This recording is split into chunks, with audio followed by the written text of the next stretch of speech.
ಅಭಿಮಾನಿಗಳಿಗೆ ಸ್ವಾಗತ. ಎಲ್ಲರಿಗೂ ನಮಸ್ಕಾರ. ನಾನು ಪ್ರತಿಭಾ. ಇವತ್ತು ನಾನು ಮದುವೆ ಮನೆಗಳಲ್ಲಿ ಮತ್ತು ದೇವಸ್ಥಾನದಲ್ಲಿ ಮಾಡುವಂತಹ ಅಳಸಂದೆ ಮಸಾಲೆ ಪಲ್ಯ ರೆಸಿಪಿನ ತೊಗೊಂಬಂದಿದ್ದೀನಿ ಫ್ರೆಂಡ್ಸ್. ಇದು ತುಂಬ ಪಾಪ್ಯುಲರು ಮಂಗಳೂರು ಉಡುಪಿ ಕಡೆ. ಈಗ ಏನೇನು ಬೇಕಂತ ನೋಡೋಣ. ನೋಡಿ, ಅಳಸಂದೆ ಎಳೆಯದಿರೋದನ್ನು ತೊಗೊಂಡು ಅದನ್ನು ಸಾಧಾರಣ 1/4 ಅರ್ಧ ಇಂಚು ಈ ಥರ ಕಟ್ ಮಾಡ್ಕೊಳ್ಳಿ. ಹೇಗೆ ನಾನು ತೋರಿಸಿದ್ನೋ ಹಾಗೆ ಕಟ್ ಮಾಡ್ಕೊಳ್ಳಿ. ಇದು ನಾನು ಯೂಸ್ ಮಾಡಿರೋದು 3 ಕಪ್ ಅಷ್ಟಿದೆ. ಇದಷ್ಟೇ. ಎಲ್ಲ ಕಟ್ ಮಾಡಿರೋದನ್ನು ಒಂದು ಬೌಲಲ್ಲಿ ನೀರು ಹಾಕ್ಬಿಟ್ಟು ಅದ್ರ ಹಾಕ್ಬಿಟ್ಟು ಚೆನ್ನಾಗಿ ತೊಳ್ಕೊಬೇಕಾಗತ್ತೆ. ಈಗ ಅದಕ್ಕೆ ಬೇರೆ ಏನೇನು ಬೇಕಂತ ನೋಡೋಣ. ಹುಣಸೆಹಣ್ಣು ಒಂಚೂರು, ಜೀರಿಗೆ 1 ಟೀ ಸ್ಪೂನು, ಹಾಗೆ ತೆಂಗಿನಕಾಯಿ ತುರಿ, ಮತ್ತು ಬ್ಯಾಡಗೆ ಮೆಣಸಿನ್ಕಾಯಿ ಮತ್ತು ಸಾಸಿವೆ. ಹಾಗೆ ಸಾಸಿವೆ ಒಗ್ಗರಣೆಗೆ, ಕರಿಬೇವು ಕೂಡ ಒಗ್ಗರಣೆಗೆ, ಇದು ಬೆಲ್ಲ ರುಚಿಗೆ ತಕ್ಕಷ್ಟು, ಮತ್ತು ಉದ್ದಿನಬೇಳೆ ಒಗ್ಗರಣೆಯಲ್ಲಿ, ಮತ್ತು ಸಾಲ್ಟ್ ಅಂದರೆ ಉಪ್ಪು. ಹಲೋ ಫ್ರೆಂಡ್ಸ್, ಎಲ್ರಿಗೆ ನಮಸ್ಕಾರ. ಮಣಿಪಾಲ್ ಕಿಚನ್ಗೆ ನಿಮಗೆಲ್ರಿಗೂ ಆದದ್ದು ಸ್ವಾಗತ. ಇವತ್ತಿನ ರೆಸಿಪಿ ಎಳೆ ಅಳಸಂದೆ ಹಾಕ್ಬಿಟ್ಟು, ಅಳಸಂದೆ ಬೀನ್ಸ್ ಹಾಕ್ಬಿಟ್ಟು ಒಂದು ಮಸಾಲ ಪಲ್ಯ ದೇವಸ್ಥಾನದ ಸ್ಟೈಲಲ್ಲಿ. ಇದನ್ನು ಸೌತ್ ಕೆನಡಾದಲ್ಲಿ ದೇವಸ್ಥಾನದಲ್ಲಿ, ಮದುವೆಯಲ್ಲಿ, ಪ್ರತಿಯೊಂದು ಫಂಕ್ಷನಲ್ಲಿ ಈ ಪಲ್ಯ ಮಾಡ್ತಾರೆ. ಎಳೆಯದು ಅಳಸಂದೆ ಇದು ಬೀನ್ಸ್ ತೊಗೋಬೇಕು. ಇದಕ್ಕೆ ಅಷ್ಟೇ, ಇದ್ರದ್ದು ಬೇರೆ ಏನಿಲ್ಲ. ತುಂಬ ಸುಲಭ. ಮುಂದೆ ಯೂಟ್ಯೂಬಲ್ಲಿ ಅದೇ ರೆಸಿಪಿನ ಪ್ರೆಸೆಂಟ್ ಮಾಡಿದ್ದೀನಿ ಫ್ರೆಂಡ್ಸ್. ದಯಮಾಡಿ ಮೊದಲಿಂದ ಕೊನೆ ತನಕ ವಿಡಿಯೋ ನೋಡಿ ನನ್ನ ಚಾನಲ್ಗೆ ಸಬ್ಸ್ಕ್ರೈಬ್ ಮಾಡಿ. ಎಲ್ಲರಿಗೆ ನಮಸ್ಕಾರ. ಇದನ್ನು ಮಸಾಲೆನ ಬ್ಲೆಂಡರ್ ಬೋರ್ಡ್ಗೆ ಹಾಕೋಣ.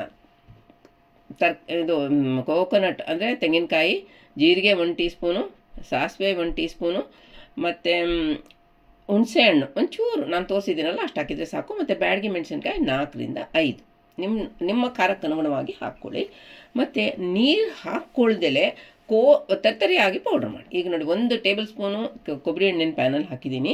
ಅದು ಬಿಸಿ ಆದ ತಕ್ಷಣ ಅದಕ್ಕೆ ಉದ್ದಿನಬೇಳೆ ಫಸ್ಟ್ ಹಾಕಿ. ಯಾಕಂದರೆ ಉದ್ದಿನಬೇಳೆ ಆಮೇಲೆ ಹಾಕಿದರೆ ಇದು ಪೂರ ಸಿಡ್ದೋಗ್ಬಿಡುತ್ತಲ್ವ ಸಾಸಿವೆ. ಆಮೇಲೆ 1 ಟೀ ಸ್ಪೂನ್ ಸಾಸಿವೆ ಹಾಕ್ಕೊಳ್ಳಿ. ಎರಡನ್ನೂ ಒಟ್ಟಿಗೆ ಚೆನ್ನಾಗಿ ಎಣ್ಣೆಯಲ್ಲಿ ಹುರ್ಕೋಬೇಕಾಗತ್ತೆ. ಕರಿ ಲೀವ್ಸ್ ಅಂದರೆ ಕರಿಬೇವಿನ ಸೊಪ್ಪು, ಒಂಚೂರೇ ಚೂರು ಅರಿಶಿನ ಪ್ರೋಟೋಕಾಲ್ ಹಾಕಿ, ಮತ್ತು ಒಂದು ಸತಿ ಚೆನ್ನಾಗಿ ಕೈ ಆರಿಸ್ಕೊಳ್ಳಿ. ಅದೆಲ್ಲ ಕಂಬೈನ್ ಆಗಿ ಪರಿಮಳಯುಕ್ತ ಆಗೋ ತನಕ.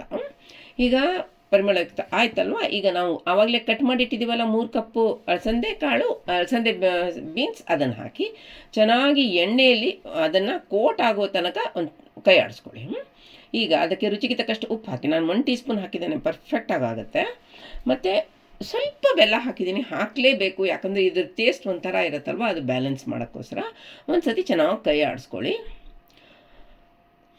ಈಗ ಅದು ಬೇಯಕ್ಕೆ ಎಷ್ಟು ಬೇಕೋ ಅಷ್ಟು ನೀರು, ಒಂದು ಅರ್ಧ ಕಪ್ಪಷ್ಟು ನೀರು ಹಾಕಿದ್ದೀನಿ ಅಷ್ಟೇ. ಮತ್ತು ಅದನ್ನು ಚೆನ್ನಾಗಿ ಒಂದು ಮಿಕ್ಸ್ ಕೊಟ್ಬಿಟ್ಟು ಅದನ್ನು ಇವಾಗ ನಾವು ಬೇಯಿಸಲಿಕ್ಕೆ ಕವರ್ ಆ್ಯಂಡ್ ಕುಕ್ ಮಾಡಬೇಕಾಗತ್ತೆ. ಒಂದು ಮಧ್ಯದಲ್ಲಿ ಸ್ವಲ್ಪ ತೆಗೆದು ನೋಡ್ತಾ ಇರಿ. ಹಾಗೆ ಇವಾಗ ನೋಡಿ, ತೆಗೆದುಬಿಟ್ಟು ನೋಡಿ ಹೇಗಾಗಿದೆ ಅಂತಂದ್ಬಿಟ್ಟು ಕೈ ಆಡಿಸ್ಕೊಳ್ಳಿ ಒಂದು ಸತಿ. ಇವಾಗ ನೋಡಿ, ಕುಕ್ ಆಗಿದೆಯಾ, ಬೆಂದಿದೆಯಾ ಅಂತ ನೋಡ್ತಾ ಇದ್ದೀನಿ. ಪರ್ಫೆಕ್ಟಾಗಿ ಬೆಂದಾಗಿದೆ, ಬಟ್ ಮಷಿ ಆಗಬಾರ್ದು, ಇದು ಹದವಾಗಿ ಬೇಯಬೇಕು. ಈಗ ನಾವು ಮಸಾಲೆ ಪೌಡ್ರ್ ಮಾಡ್ಕೊಂಡಿದ್ದೀವಲ್ಲ ಫ್ರೆಂಡ್ಸ್, ಅದನ್ನು ಹಾಕ್ಕೊಳ್ಳಿ. ಪೂರ ಎಲ್ಲ ಕರೆಕ್ಟಾಗಿ ಆಗುತ್ತೆ. ನಾನು ಕೊಟ್ಟಿರೋ ಮೆಜರ್ಮೆಂಟು. ಒಂದು ಸತಿ ಕೈ ಆಡಿಸ್ಕೊಳ್ಳಿ, ಚೆನ್ನಾಗಿ ಕಂಬೈನ್ ಆಗಬೇಕದು. ಲೋ ಫ್ಲೇಮಲ್ಲೇ ಮಾಡಿ. ಯಾಕಂದರೆ ಇವಾಗ ನೋಡಿ ಎಷ್ಟು ಚೆನ್ನಾಗಿ ಬಣ್ಣ ಬದಲಿ ಆಯಿತಲ್ವ ಮಸಾಲೆ ಹಾಕಿದ್ಮೇಲೆ. ಈಗ ಕವರ್ ಆ್ಯಂಡ್ ಕುಕ್ ಲೋ ಫ್ಲೇಮಲ್ಲಿ 1 ನಿಮಿಷ ಮಾಡಿದ್ರೆ ಸಾಕು. ಯಾಕಂದರೆ ವೆಜಿಟೇಬಲ್ ಬೆಂದಾಗಿದೆಯಲ್ಲ. ಈಗ ಒಂದು ಸತಿ ಮಿಕ್ಸ್ ಕೊಡಿ, ಆಯ್ತಲ್ವ. ಈಗ ಅದಕ್ಕೆ 1 ಟೀ ಸ್ಪೂನು ದೇಸಿ ಗೀ ಅಂದರೆ ಮನೇಲಿ ಮಾಡಿ ತುಪ್ಪ ಹಾಕಿದ್ದೀನಿ. ಯಾಕಂದರೆ ಒಂಥರ ಪರಿಮಳ, ತುಪ್ಪ ಅಂದರೆ ಗೊತ್ತಲ್ವ ಎಷ್ಟು ಪರಿಮಳ ಬರುತ್ತೆ. ಒಂದು ಸತಿ ಮಿಕ್ಸ್ ಮಾಡ್ಕೊಳ್ಳಿ ಅದನ್ನು. ಆಹಾ, ಎಷ್ಟು ಚೆನ್ನಾಗಾಗಿದೆ. ಈಗ ರೆಡಿ ಆಯಿತು ನಿಮಗೆ ಮಸಾಲೆ ಅಳಸಂದೆ ಪಲ್ಯ. ಒಳ್ಳೊಳ್ಳೆ ರೆಸಿಪಿ ಜೊತೆ ಬರ್ತೀನಿ ಫ್ರೆಂಡ್ಸ್. ನನ್ನ ಚಾನಲ್ಗೆ ದಯಮಾಡಿ ಸಪೋರ್ಟ್ ಮಾಡಿ, ಸಬ್ಸ್ಕ್ರೈಬ್ ಮಾಡಿ. ವಿಡಿಯೋನ ಮೊದಲಿಂದ ಕೊನೆ ತನಕ ನೋಡಿದ್ದಕ್ಕೆ ಎಲ್ಲರಿಗೂ ಧನ್ಯವಾದಗಳು. ಮುಂದಿನ ರೆಸಿಪಿನಲ್ಲಿ ಸಿಗೋಣ. ಬಾಯ್.